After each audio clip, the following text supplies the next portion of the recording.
G20, fuera de algunos chascarros y algunas anécdotas, todo sigue más o menos igual. Brexit, se complica el tema para Theresa May. La Unión Europea diversifica sus fuentes de abastecimiento de gas. Y México, el militante del PRI, López Obrador, asume la presidencia de esa gran nación americana. Hola, ¿cómo están ustedes? Esta es una nueva emisión de Scanner Internacional con el alto auspicio de Relojes Oria. G20 en Buenos Aires.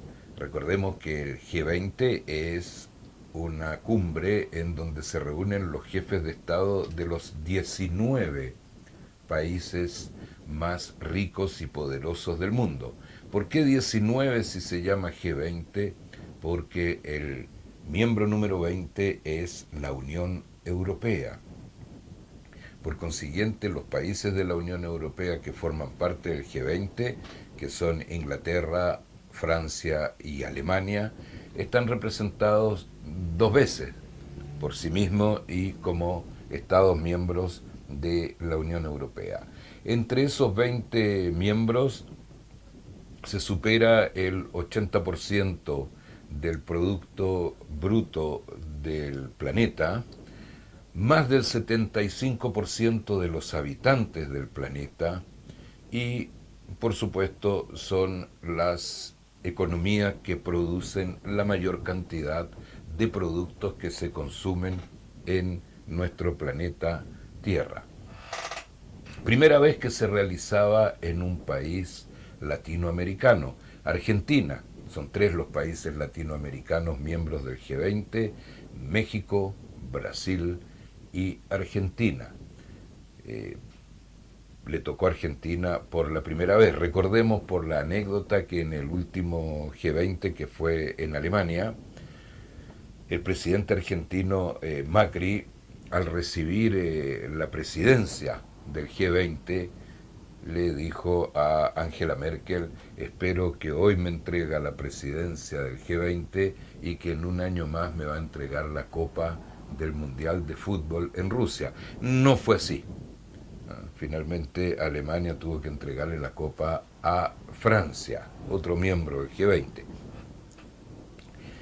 La llegada de los mandatarios estuvo marcada por algunos chascarros. Vamos a decir que cuando llegó el presidente Macron de Francia, que dejó una situación bastante complicada en Francia, con miles, decenas de miles de manifestantes contra un alza del precio de la benzina, de la que ya hablaremos, no había nadie esperándolo.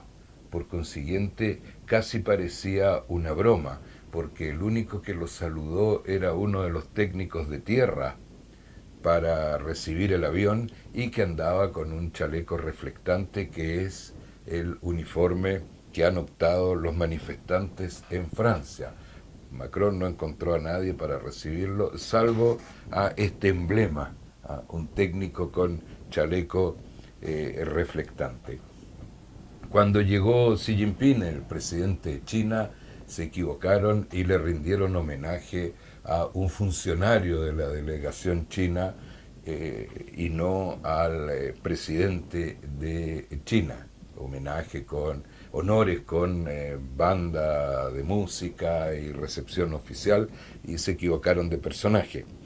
Y el último, bueno, penúltimo, al avión oficial de la Cancillería alemana, el avión que traía a Angela Merkel, tuvo un desperfecto inmediatamente después de despegar y tuvo que aterrizar, lo que hizo que Angela Merkel tuvo que ir a Buenos Aires en un avión de línea, un avión Iberia, y llegó bastante atrasada, lo que causó algunos problemas porque como era la presidenta, la expresidenta del G20, tenía que iniciar la reunión y no pudo iniciarla, pero las reuniones se hicieron de todas maneras con dos países invitados como observadores, Holanda y Chile. Al presidente chileno le tocó el G20 el mismo día de su cumpleaños y le hicieron apagar una velita mientras los jefes de Estado de los países más poderosos del mundo le cantaron el cumpleaños feliz. ¿Qué cambia este G20? La verdad es que no mucho. Empieza este G20 con una guerra comercial entre Estados Unidos y China. Se reúnen en privado para tratar de encontrar algún acuerdo. No encontraron ese acuerdo. Estados Unidos continúa criticando la agresiva política comercial de China que invade no solo Estados Unidos, sino que el resto de los países del mundo con productos hechos en China. Xi Jinping se escuda en la libertad del comercio y en la libre circulación de las mercaderías, que está claramente establecida en la Organización Mundial del Comercio, que está en Ginebra y depende de Naciones Unidas. Finalmente, ambos presidentes declaran que, aunque no llegaron a un acuerdo, van a realizar una tregua. ¿De cuánto tiempo la tregua? No lo sabemos, pero por el momento tregua. Sin embargo, Donald Trump anuncia luego que no va a suspender los aranceles, es una tregua, pero con aranceles. Arabia Saudita, miembro del G20, el príncipe heredero llegó en su avión privado que algunos periodistas pudieron visitar, filmar, y se viralizó la toma del avión del príncipe heredero de Arabia Saudita con su dormitorio y todas las comodidades que lleva adentro. No hemos conocido nunca el Air Force One, el avión del presidente de Estados Unidos, pero seguramente de tener las mismas comodidades, puesto que se trata de dos Boeing 747. Se esperaba una reprobación absoluta del príncipe heredero de Arabia Saudita y la verdad es que fue recibido con mucho cariño, apretones de mano, abrazos, y con Donald Trump fue un saludo realmente de gran amistad y no hubo declaración del G20 en relación a las críticas que en este último tiempo se han hecho al gobierno de Arabia Saudita. Por consiguiente, el G20 es una cumbre que junta entonces a 20 presidentes o 19 presidentes de naciones, más el presidente del Consejo Europeo y 2 presidentes invitados como observadores. Esto tiene un costo elevadísimo, no solo para Argentina, sino que también para las naciones que participan y para la misma organización del G20, para haber llegado finalmente a prácticamente nada. Estados Unidos sigue fuera de los acuerdos de París. Se esperaba que se retirara de otros acuerdos, cosa que no ocurrió, y se anunció una tregua que no sabemos si realmente es tregua, con China. Nada de avance, todo sigue prácticamente igual, nada nuevo bajo el sol, como decían los romanos, y la Tierra sigue girando con millones, miles de millones de seres humanos que padecen de hambre, de enfermedades, de falta de vivienda, de falta de trabajo y de falta de desarrollo. Es cierto que se dice que en el acta, que no conocemos, se dice que la firmaron todos los presidentes, pero no hemos tenido conocimiento de que se haya publicado todavía este acta, pero se dice en el acta que se habla de que el G20 va a luchar contra la corrupción en los países que no son del G20, o sea, los 180 otros países del mundo, para que se termine la corrupción que el G20 declaró como el factor más importante del subdesarrollo. G20 dijo: la corrupción produce el subdesarrollo. Bastante cierto, y esperamos tener conocimiento del acta para poder comentarla, pero visto así, Nada nuevo bajo el sol.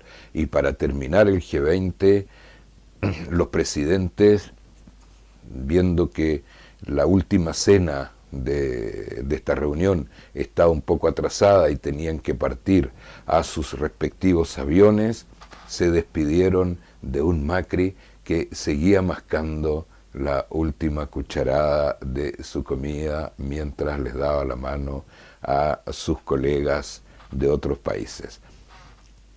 Theresa May estuvo en el G20, no tuvo una participación que digna de hacer algún comentario, pero se le complica muchísimo el tema del Brexit.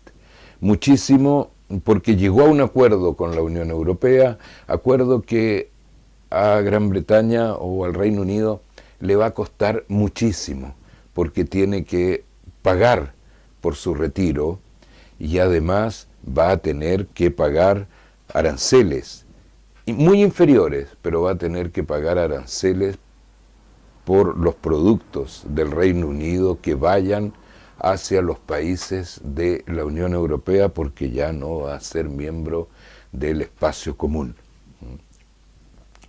Por otra parte, tiene un problema dentro de Inglaterra con Irlanda del Norte, que no quiere tener fronteras con Irlanda del Sur.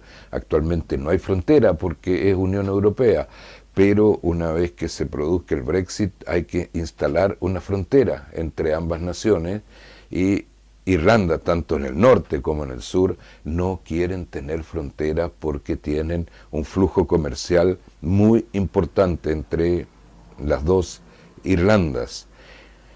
Pero se le produce también un problema grave en la posesión inglesa en Gibraltar, el peñón de Gibraltar, que es la parte norte del estrecho de Gibraltar, que pertenece a Inglaterra.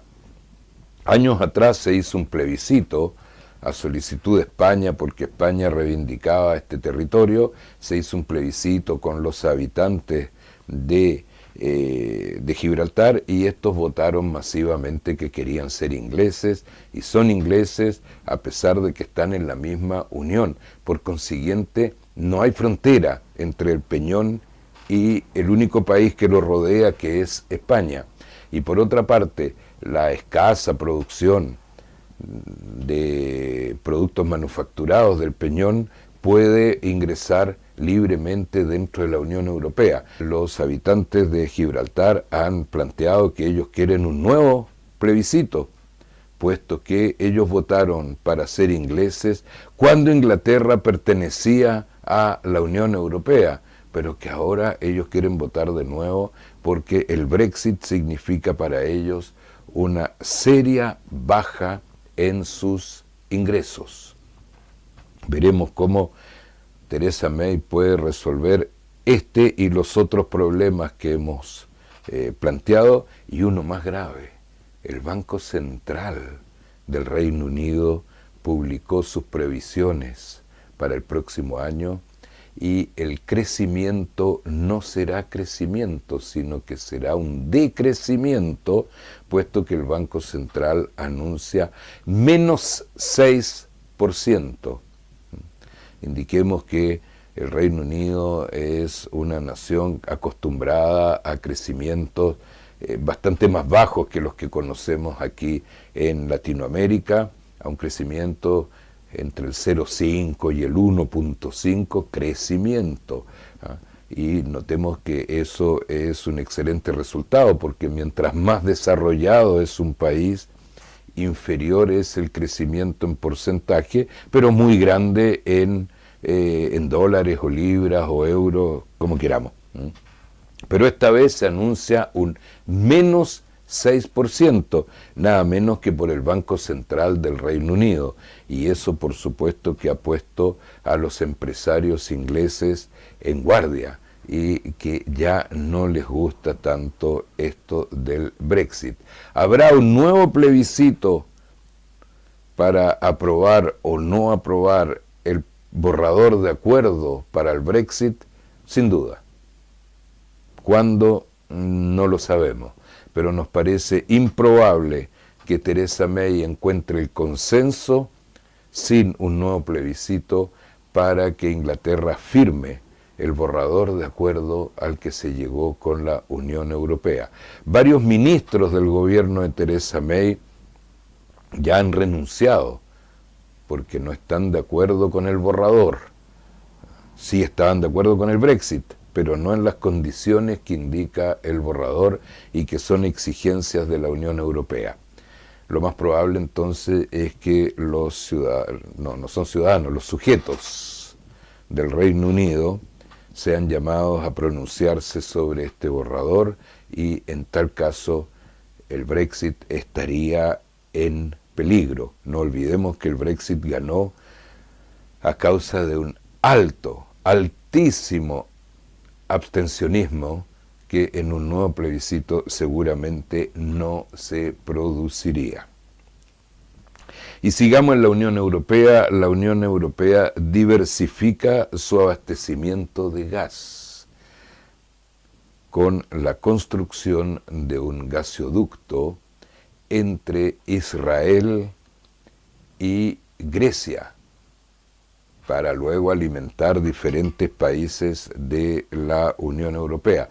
Hasta ahora la Unión Europea depende para el gas natural de Rusia en gran cantidad y de Arabia Saudita, dos países que no son amigos de la Unión Europea. Por consiguiente, se temía a una presión en algún momento por parte de los proveedores de gas que la Unión Europea quería evitar, y la firma de este acuerdo con Israel y con Chipre, puesto que el gasoducto va a pasar por Chipre, permite a la Unión Europea recibir gas de un país amigo. Aunque la Unión Europea ha tenido diferencias con Israel, no tiene la misma visión sobre los territorios ocupados, pero Israel y la Unión Europea son países amigos. La Unión Europea ha apoyado militarmente a Israel. Este nuevo tratado ha sido aplaudido en la Unión Europea porque permitirá una mayor independencia de la Unión, al mismo tiempo que una nueva fuente de ingresos para Israel. Y terminaremos con México, en donde el candidato López Obrador del partido PRI, Partido Revolucionario Institucional, que es el partido que hizo por ahí por el año 1916-17 lo que se conoce como la Revolución Mexicana, y que se mantuvo en el poder por casi un siglo, sin que hubiera otros gobiernos intermedios, casi un siglo sin que haya una pausa, hasta que otros partidos de centro derecha ganaron elecciones, pero el PRI vuelve al gobierno. Se ha hablado mucho que en México ganó la izquierda, en realidad no. La verdad es que México ha sido gobernado por el PRI desde esta Revolución Mexicana, y no se trata de un gobierno de izquierda, que algunos comentaristas, sobre todo de Estados Unidos, han tratado de imponer en la opinión pública mundial para intentar aislar a México en momentos en que se estaba negociando el nuevo Tratado de Libre Comercio del Norte, tratado que se firmó un día antes del G20. Pero este tratado, que se firmó un día antes del G20, no compromete al gobierno de López Obrador, tiene que ratificarlo, y en realidad no se sabe si lo va a ratificar o no.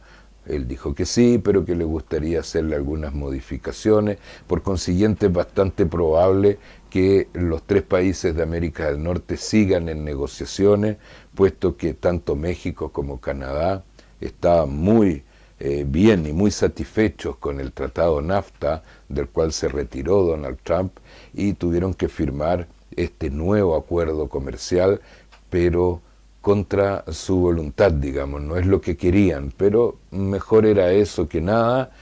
No sabemos cómo va a reaccionar este nuevo gobierno de López Obrador, que ha hecho toda su comunicación en base a que van a luchar contra la corrupción. Veremos de qué manera el PRI puede luchar contra la corrupción, puesto que por ahora lleva apenas menos de una semana de gobierno, pero no debemos olvidarnos que es este mismo partido revolucionario institucional que gobernó México prácticamente durante un siglo, que instaló y apoyó la tremenda corrupción de la que México es víctima desde hace más de un siglo. Difícil desafío para este presidente mexicano que inicia su gobierno ahora. Y ya es hora de despedirnos. Que estén ustedes muy bien.